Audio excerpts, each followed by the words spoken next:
सिंध जी सियासी सूरताल ते ॻाल्हि ॿोल जे सिलसिले में आउं रुखसदी दोस्तनि साथियुनि भाउरनि ऐं भेनरुनि सां मुखातिब आहियां। सभिनी खे गुज़ारिश आहे त जॾहिं बि दोस्तनि अञा सुधो मुंहिंजे चैनल खे, मुंहिंजे सोशल मीडिया अकाउंट्स खे फॉलो न कयो आहे, सब्सक्राइब न कयो आहे, उहे ॿीहर सब्सक्राइब कनि जीअं पंहिंजी हीअ ॻाल्हि ॿोल अव्हां ते पहुचे। वरी अव्हां पंहिंजे रायनि ऐं मशवरनि सां उन्हनि वीडियोज़ जे हेठां, वीलॉग्स जे हेठां, रील्स जे हेठां पंहिंजा मशवरा ॾियो। इन्हनि मशवरनि जे रोशनीअ में पाण पंहिंजी वाट तय करे सघूं था। त हाणे कारपोरेट जेका फार्मिंग आहे, उन लाइ जेका सिंध में जदोजहद हली, उनखां पोइ सिंध जे वफ़द ऐं वकीलनि जे अॻुवाण में ॻाल्हियूं थियूं। सिंध हुकूमत जे वफ़द कुझु वाइदा कया। हाणे ॾिसणो इहो आहे छा सिंध हुकूमत जे वाइदनि ते एतबार करे सघिजे थो।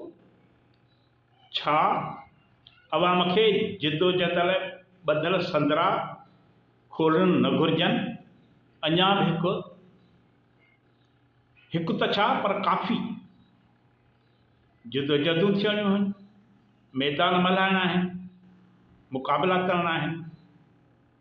हाणे बबुरो में धरणो हणी वेठल वकीलनि कारपोरेट फार्मिंग लाइ सिंध हुकूमत तरफ़ां ॾिनल ज़मीन जी वापसी लाइ काल्ह सिंध हुकूमत जे वफ़द सां ॻाल्हियूं कयूं। ॻाल्हियुनि में हुकूमती वफ़द जेको हुयो सूबाई वज़ीर ज़िया लंजार जी सरबराही में शरीक थियो, जॾहिं त वकीलनि तरफ़ां बैरिस्टर सरफराज़ मीतलो, आमिर नवाज़ वड़ाइच ऐं ॿिया वकील अॻुवान शरीक थिया।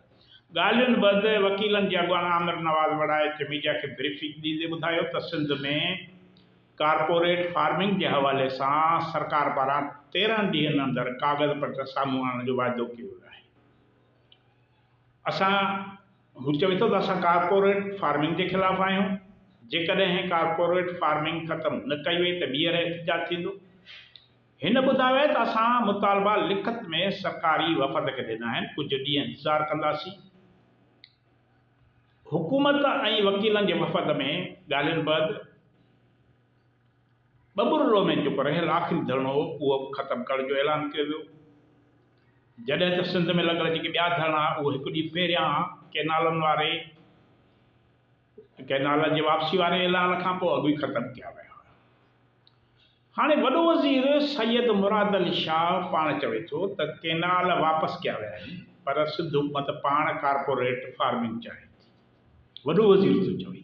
इन करे सिंध हुकूमत जे वकीलनि सां ॻाल्हियुनि लाइ मोकिलियल टीम जी कारपोरेट फार्मिंग जे ख़ात्मे बाबति ख़ातिरी या ऐलान हुन जी कहिड़ी तरह जी थी वञे। जॾहिं वॾो वज़ीर हुकूमत जो वज़ीर सिंध हुकूमत जो वॾो वज़ीर चवे थो त असां पाण चाहियूं था कारपोरेट फार्मिंग थिए। हाणे हुकूमत जा वज़ीर जेके धरणे में वेठल वकीलनि खे आख़िर कीअं इहा ख़ातिरी कराइनि था त सिंध हुकूमत कारपोरेट फार्मिंग लाइ ज़मीनूं अलाट न कंदी या उनखां अॻु ॾिनल ज़मीनूं वापसि कंदी।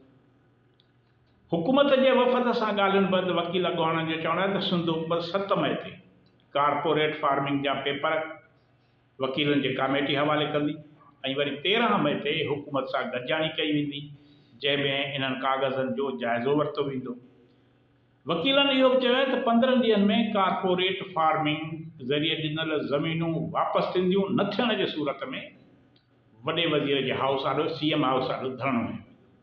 हाणे सिंध हुकूमत जे वाइदनि ते एतबार कीअं थो करे सघिजे, जॾहिं वॾो वज़ीर बार बार इहो चई रहियो आहे त सिंध हुकूमत सूबे में कारपोरेट फार्मिंग जी हामी आहे, पाण चाहे थी त कारपोरेट फार्मिंग थिए। त हाणे लॻे त ईअं थो त सिंध हुकूमत फ़िलहाल एहतिजाज खे माठो करण लाइ ॻाल्हियुनि जो ढूंग रचायो आहे।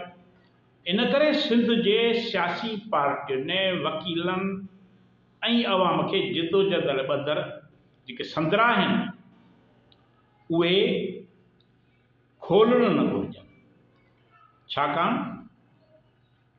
छाकाणि त सिंध हुकूमत जे हुक्मराननि जे ॻाल्हियुनि ते एतबार नथो करे सघिजे। सिंध लाइ हाणे असुल मसइलो कारपोरेट फार्मिंग जो आहे, जंहिंजे ज़रिए सिंधियुनि जे पेरनि हेठां संदन धरती खिसकाई पई वञे। हिननि जे सिंध ते धरती धणी वारी दवा खे ख़तमु करण जी साज़िश कई पई वञे। कारपोरेट फार्मिंग केनालनि खां बि वधीक ख़तरनाक ऐं सिंध दुश्मन रिथ आहे। हाणे सिंध खे कारपोरेट फार्मिंग ख़िलाफ़ जिदोजहद करणु घुरिजे। इन मनसूबे ख़िलाफ़ पंहिंजूं तवानायूं इस्तेमालु करणु घुरिजनि। हाणे ॾिसूं त सिंध जे ज़मीनुनि जी नीलामी ख़िलाफ़ केरु थो फ़ैसिलाइती वेड़ विढ़े। सिंध खे केनालनि खां पोइ बि वॾा ख़तरा दरपेश आहिनि। कारपोरेट फार्मिंग खां वेंदे मैदनी वसीलनि जी मालिकी ताईं डिघी जिदोजहद जी ज़रूरत आहे। सिंध मथां विधल ग़ुलामीअ जी संगरुनि खे अञा बि सगारो करण लाइ मुस्तक़बिल में सिंधी माण्हुनि तरफ़ां सिंध दुश्मन अमलनि ख़िलाफ़ जिदोजहद करण वारे ख़तरे खे मुंहुं ॾियण लाइ हुक्मरान तबक़ा हिकु वॾी साज़िश सिटे रहिया आहिनि। जीअं जॾहिं बि सिंधी माण्हू पंहिंजो हक़ हासिलु करण लाइ मैदान में अचनि त खेनि कचीअ में ई तबाह ऐं बर्बाद कयो वञे। इन लाइ सिंध में धारी आबादकारी खे हथी ॾिनी पई वञे। सॼे मुल्क मां अफ़गाननि खे निकाली ॾिनी पई वञे, पर सिंध में इन क़िस्म जी का बि जेको आहे सो चुरपुर नज़र नथी अचे। त माना हू चाहिनि था त इहे धारिया हिते मौजूदु हुजनि जीअं सिंध जी हक़े हाकमियत खे चैलेंज करण वक़्तु का बि ॾुखियाई न थिए। हाणे सिंधी जेकॾहिं अक़िलत में तब्दील थी वेंदा त हुननि जे मुफ़ादनि लाइ इहो जेको अमल हूंदो सो सफलाइतो हूंदो। हाणे हाकमियत जो जॾहिं हक़ सिंधी विञाए वेहंदा त उन खां पोइ सिंध जी हैसियत जेका आहे सा सवालिया निशान बणिजी वेंदी।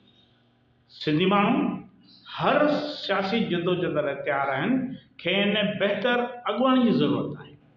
सिंधी अवाम जो इतिहाद क़ाइमु करण लाइ जज़्बो ऐं उत्साह इन ॻाल्हि मां चिटो थी बीहे थो त जॾहिं बि को सिंध सां हानियूं थिए थो, जॾहिं बि का सिंधी अवाम सां वेसाघाती थिए थी त हू पाण हुरतो गॾियल नमूने अणलिखियल इतिहाद तौरु ॿाहिरि निकिरी अचनि था।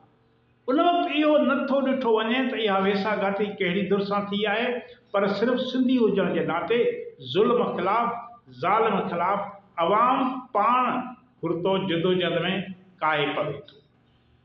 हाणे हीअ जेके सूरत हाल आहे इन ते असांखे तमामु घणो तयारी जी ज़रूरत आहे। ही जेके हिन से तमामु ख़तरनाक मनसूबा आहिनि।